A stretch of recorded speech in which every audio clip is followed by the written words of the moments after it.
तो नॉय बापला ओड़ा दो चाबायना नितो दो ओड़ा लिंग चलाक कना तो शॉर्टकट रास्ता ते नते पे नेला तिना चेहरा बुरु और आले सेन में तो नोंका हुडिंग हुडिंग बुरु मेना सार्जम बीर कना तो हुडिंग हुडिंग गया आपे लेका आपे से माने एटा से जहां लाटू लाटू तेना उनका दो बांग कना तबे अडी चेहरा नेलक कना साइन खन दो आना ओनाते पे नेला नेस तो बाको तोलाव कदा ताड़ाताड़ी ओनाते ओना करे को आछड़ाव कदा और आर्य मोना निया बार दो ताड़ाताड़ी दा कदा ओनाते तोला को नॉय बांको तोला हड़ काते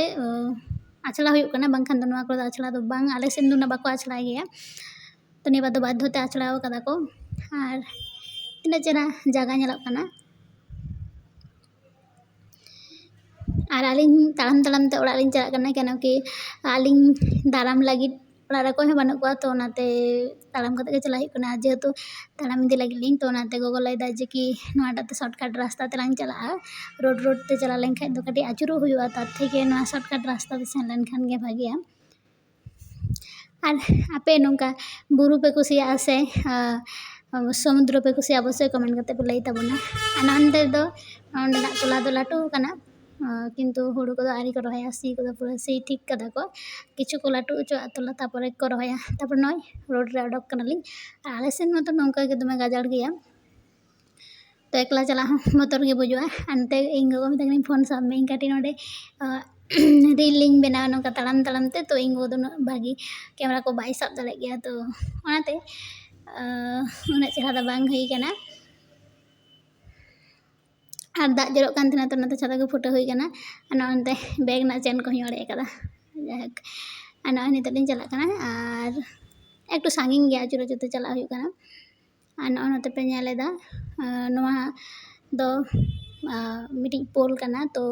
नोडे दो हड़ को को तोपा को गया और ना बाना साइड के भयंकर गाजाड़ा माने काटी संदे बेला कान से नोआटाते हिजु बतर के बुजुआ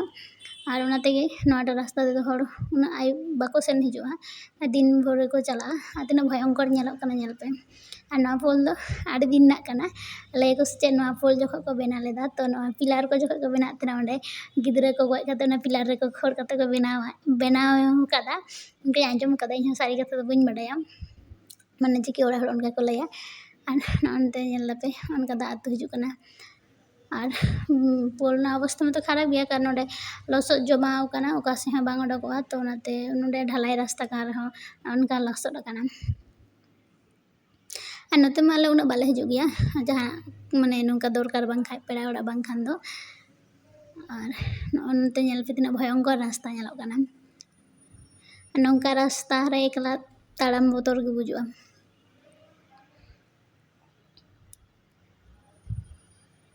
और नॉय फाइनली नोंडे मेन रोड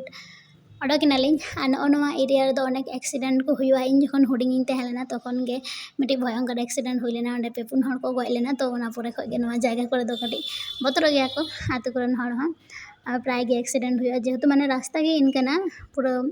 बांक गया और बन बड़ाया ना ट्रैक्टर आड़ी धीरे मिटी उनका एक्सीडेंट हुई लेना बट चिकाते हुई कना उन दो ना ढालाई रास्ता में सॉरी ना पिच रास्ता दो बांग तहन लेना काचा रास्ता गे तहन लेना तो मिटी ओड़ा रेन गे पे हड़ गय लेना को नोंडे गे तो ओनाते गे नोआ रास्ता दो कटी बतरा गया को आले आतु करन हड़ हम तो मा एनखान आले सेना जायगा को चेका पे बुझ केदा और वीडियो चेका पे बुझ केदा अवश्य कमेंट करते लई तबन पे और इन प्राय नॉय और हालिंग सेटर कदा और मा वीडियो पे कुछ खाई लाइक कमेंट शेयर आलो पे हिडिंग तबना।